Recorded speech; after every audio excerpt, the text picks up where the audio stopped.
दोस्तों, एक शहर के बाहरी इलाके में स्थित एक पुराना स्कूल था जिसका नाम राम प्रकाश माध्यमिक विद्यालय था।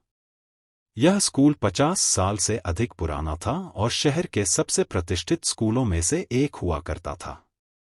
लेकिन समय के साथ स्कूल की इमारत जर्जर हो गई थी। वहां के कुछ कमरे बंद कर दिए गए थे क्योंकि उनकी छत गिरने वाली थी। इस स्कूल के बारे में एक अफवाह बहुत प्रचलित थी।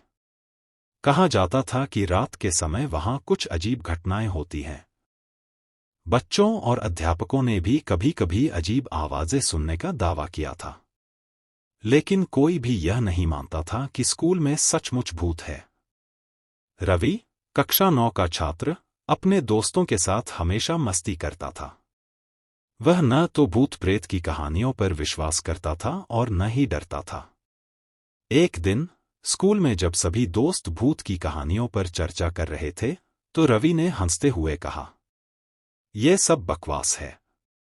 भूत-वूत कुछ नहीं होते।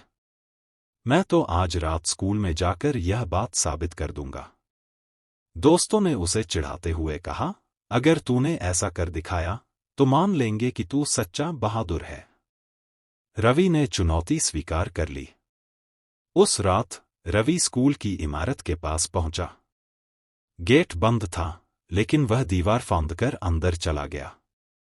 उसके साथ सिर्फ एक टॉर्च और मोबाइल फोन था। स्कूल के अंदर अजीब सा सन्नाटा था। उसने अपने दोस्तों को लाइव वीडियो कॉल पर सब दिखाने का वादा किया था, ताकि वे देख सकें कि वहां कुछ भी नहीं है।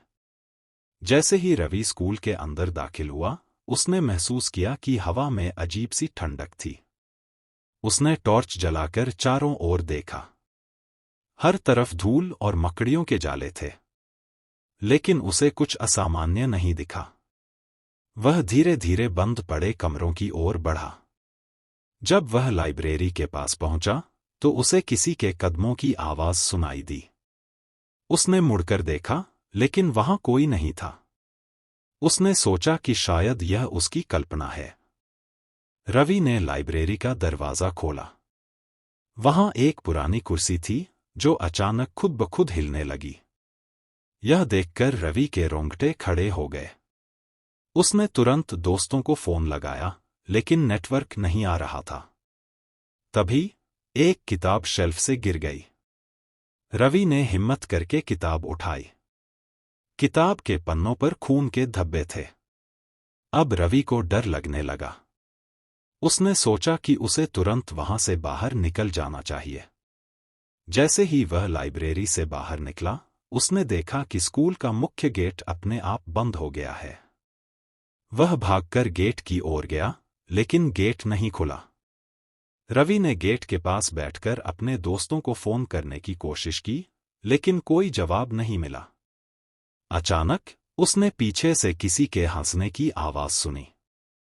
वह पलटा, तो उसे एक परछाई नजर आई। परछाई धीरे धीरे उसके पास आ रही थी। डर के मारे रवि ने चिल्लाना शुरू कर दिया, "कौन है? मुझे छोड़ दो।" परछाई के पास आते ही उसने देखा कि वह एक महिला की आत्मा थी। वह सफेद साड़ी पहने हुए थी और उसके बाल बिखरे हुए थे। महिला ने धीरे से कहा, "क्यों आए हो यहां? यह जगह तुम्हारे लिए नहीं है।" रवि कांपते हुए बोला, "मुझे जाने दो। मैंने कुछ गलत नहीं किया।" महिला ने बताया कि वह इस स्कूल की एक पुरानी अध्यापिका थी, जिसकी कई साल पहले एक दुर्घटना में मौत हो गई थी। लेकिन उसकी आत्मा इस स्कूल से जुड़ी रह गई। महिला ने कहा, "मैं किसी को नुकसान नहीं पहुंचाना चाहती, लेकिन लोग मेरी मौजूदगी से डरते हैं। यह स्कूल मेरे लिए घर जैसा है, इसलिए मैं यहीं रहती हूं।" रवि ने साहस जुटाकर पूछा, "क्या मैं आपकी कोई मदद कर सकता हूं?" महिला ने मुस्कुराते हुए कहा, "तुम बस यह वादा करो कि इस स्कूल को कभी बंद मत होने देना। मैं चाहती हूं कि यहां पढ़ाई होती रहे।"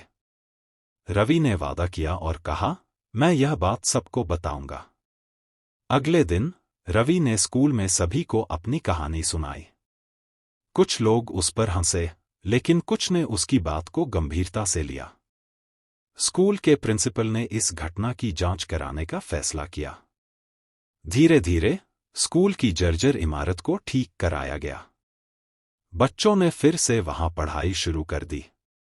हालांकि रवि और उसके दोस्तों को यकीन था कि वह महिला आत्मा अब भी स्कूल में है, लेकिन वह किसी को डराने के लिए नहीं, बल्कि बच्चों को पढ़ाई के लिए प्रेरित करने के लिए वहां रहती है। इस घटना के बाद रवि ने सीखा कि डर से भागने के बजाय उसका सामना करना चाहिए। स्कूल के भूत की कहानी अब भी वहां के बच्चों के बीच प्रचलित है, लेकिन यह डरावनी नहीं, बल्कि प्रेरणादायक बन गई है।